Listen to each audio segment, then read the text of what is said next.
Saya lanjutkan sekarang untuk menjelaskan maksud kedatangan pendiri Jamaah Ahmadiyah sebagaimana dijelaskan beliau sendiri.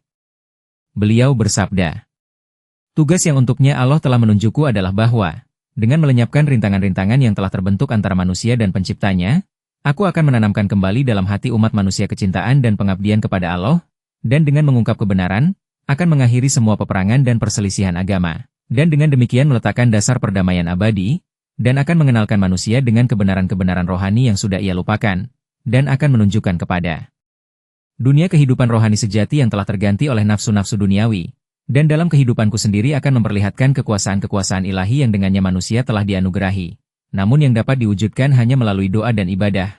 Dan yang terpenting, aku akan selamanya mengokohkan kembali tauhid, keesaan, Allah yang cemerlang dan murni, yang bersih dari semua pikiran berhala, yang telah hilang sama sekali dari hati manusia." Pelajaran tentang Islam, halaman 34. Allah telah memenuhiku dengan ilmu supaya aku akan memperingatkan orang-orang yang telah sesat dan akan membimbing orang-orang yang tinggal dalam kegelapan kepada cahaya. Allah telah mengutusku untuk memperbaiki keadaan menyedihkan ini dan untuk membimbing umat manusia kembali kepada tauhidnya. Untuk maksud ini, aku telah menjelaskan semua hal kepada kalian. Aku juga telah diutus untuk memberikan kepada dunia iman yang lebih kuat dan untuk menunjukkan kepada dunia keberadaan Allah. Karena iman telah layu dan keyakinan terhadap kehidupan akhirat telah menjadi dongeng, dan amal perbuatan manusia menunjukkan bahwa seluruh kepercayaannya tertuju pada dunia dan dalam benda-benda materi, dan bahwa ia tidak memiliki iman kepada Allah atau kehidupan yang akan datang.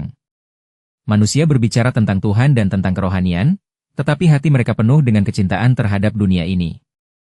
Isa alaihi salam telah menemukan umat Yahudi dalam keadaan yang sama seperti aku menemukan dunia saat ini, dan sebagaimana ketiadaan iman telah menghalau kecintaan kepada Allah dari hati umat Yahudi dan telah menghancurkan akhlak-akhlak mereka, dunia saat ini tidak lagi mencintai Allah. Dan aku telah diutus untuk mengembalikan kebenaran dan iman dan untuk menghidupkan kembali cinta dan rasa takut kepada Allah di hati umat manusia. Ini sajalah maksud kehidupanku. Allah telah memberitahuku bahwa langit akan kembali mendekat ke bumi setelah ia menjauhkan diri. Jadi, aku telah datang untuk memperbaharui hal-hal ini dan telah diutus untuk maksud ini. Kitabul Bariyah, halaman 253-256. Kemudian, beliau bersabda bahwa beliau telah diutus untuk menarik manusia kepada kebenaran dalam segala hal yang berkaitan dengan keyakinan, akhlak, ilmu dan amal, sedemikian rupa sehingga mereka akan memperoleh kekuatan istimewa dalam semua perkara ini. Review of Religions, Jilid 1, halaman 3. Kemudian, beliau bersabda bahwa salah seorang putranya akan menjadi pembebas para tawanan, yakni bangsa-bangsa, golongan-golongan dan negara-negara yang ditindas oleh bangsa-bangsa, golongan-golongan dan negara-negara lain, melalui dia, akan terbebas dari belenggu-belenggu tirani dan akan mendapatkan kebebasan mereka. Dan Allah akan menyingkirkan kesulitan-kesulitan mereka dan akan memberi mereka kehidupan yang damai dan nyaman. Kemudian, beliau bersabda bahwa adalah tugasnya.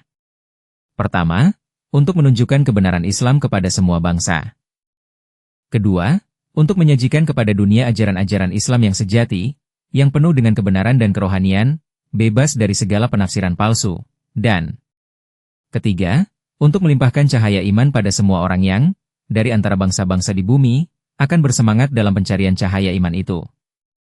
Dari semua ini akan tampak bahwa misi beliau adalah untuk menyiarkan tauhid ilahi yang sempurna, mengokohkan akhlak dan ketakwaan, mengembalikan ke hati manusia rasa takut kepada Allah, memperkuat hubungan antara manusia dan penciptanya, membimbing manusia keluar dari keraguan dan kegelapan ke dalam kepastian iman, serta untuk memulihkan kedamaian dan ketenangan pada hati yang bermasalah, membuka pintu-pintu ilmu rohani, menemukan solusi bagi kesulitan-kesulitan moral, rohani, mental dan praktis, meringankan dan menolong kaum yang tertindas melalui cara-cara surgawi, mengembalikan hak-hak mereka yang telah dirampas, menghapus perang dan kekacauan, menciptakan perdamaian dunia, mengumpulkan semua manusia di bawah bendera satu iman dan satu ikrar, menyebarkan kebenaran di antara semua bangsa, memurnikan Islam dari kesalahan-kesalahan dari luar dan untuk menyajikan doktrin-doktrin sejati Islam kepada dunia, dan terakhir, untuk menunjukkan kepada dunia keagungan Allah dengan tanda nyata.